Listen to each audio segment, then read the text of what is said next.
আমার পাশের বাসায় একজনে ওইখান থেকে ওই যে কিস্তির টাকা উঠাইছিল, উঠানোর পরে কিস্তিতে একসাথে থাকলে একজনের একটা সাইন লাগে, আমি ওই সাইনটা ওনার দিয়েছিলাম মানে জামিনদার হিসেবে। দেওয়ার পরে উনি নাকি কিস্তিটা দেয় না, আমি শুনি না। এখন স্যারে সকালে আমার বাসায় গেছে, যাওয়ার পরে বলছে যে আপনি 4টার মধ্যে আমার সাথে দেখা করবেন। কি সমিতি এটা হচ্ছে শক্তি সমিতি, শক্তি ফাউন্ডেশন। দেখা করার জন্য বলছে, আমি 3:40 ওইখানে দেখা করছি। দেখা করার পরে আমি স্যারে বলছি যে বলছি যে স্যার আপনি তো আসতে বলছিলেন, তাই আমি এখন আসছি, এখন এটার একটা যে কোনো একটা সমাধান করেন। আমি তো সাইনটা দিছি, আমি তার বাপ বুঝতে পারি না উনি যে টাকাটা দিব না।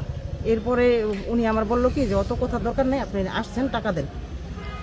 তারপরে এই কথা বলার পরে আমি বলছি স্যার টাকা 9,000 টাকা তো আমার সম্ভব না, এখন আমি যেহেতু সাইনটা দিছি আপনারা একসাথে ওরাও খুঁজেন আমিও খুঁজি, আপনারা এই টাকাটা আমার একটু মানে করে দেন, মানে অর্ধেক করে দেন, আমি অর্ধেক টাকাটা নিয়ে আসছি আপনার দেওয়ার জন্য। বলে না কোনো অর্ধেক টাকাটা কি নেওয়া নেই নাই, কিস্তি মাত্র কম গেছে, তোমার এখন এই মুহূর্তে টাকা দিতে হবে। আমি স্যার আমি এই মুহূর্তে দিতে পারবো না, আমি যা নিয়ে আসছি আপনি এটা নেন।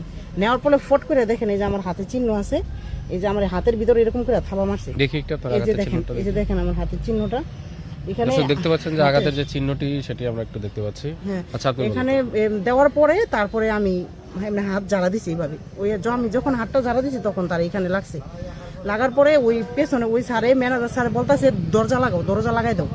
দরজা লাগাই দেওয়ার পর আমি মানে বের হয়ে আসতে চাইছি কিন্তু আসতে পারিনি, হেরা হচ্ছে 5 জন আর আমি ওইখানে একা, ওখানে আমি কিভাবে বেরোম। তারপরে আমি মোবাইল নিয়ে আমার হাজব্যান্ডের ফোন দিছি, ফোন দেওয়ার পরে আমার হাজব্যান্ড আবার এই লাইনে গাড়ি চালাইতো, দিলবুকের এখানে ছিল, উনি সাথে সাথে গেছে।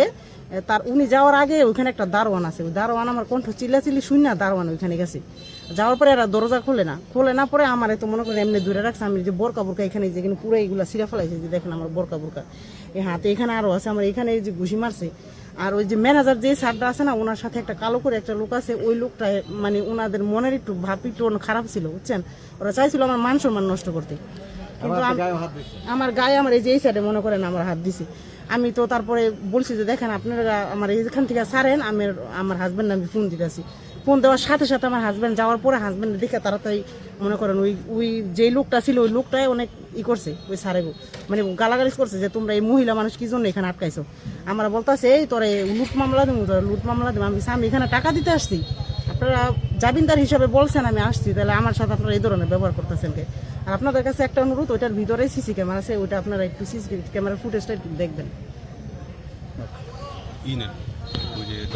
পাশে মহিলা এক জিম্বাদার ছিল, তখন আসছিল যে ইজ্জতর ভয়ে যে কিস্তি আমার থেকে দরকার দিতে আসছে, বড়ই কপাট আটকাইয়া মহিলারে মাইরা বুকের মধ্যে ফাটাই ফেলাইছে, হাত ফাটাই ফেলাইছে, এমন চিকুর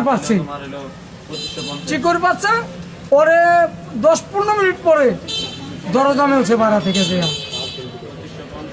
যে অত্যাচার করছে এতে আমরা তীব্র নিন্দা জানাই। আমরা চাই এটা অতি শিগগিরই আইনের আওতায় ওই 5 জনের নিয়ে যাওয়া হোক।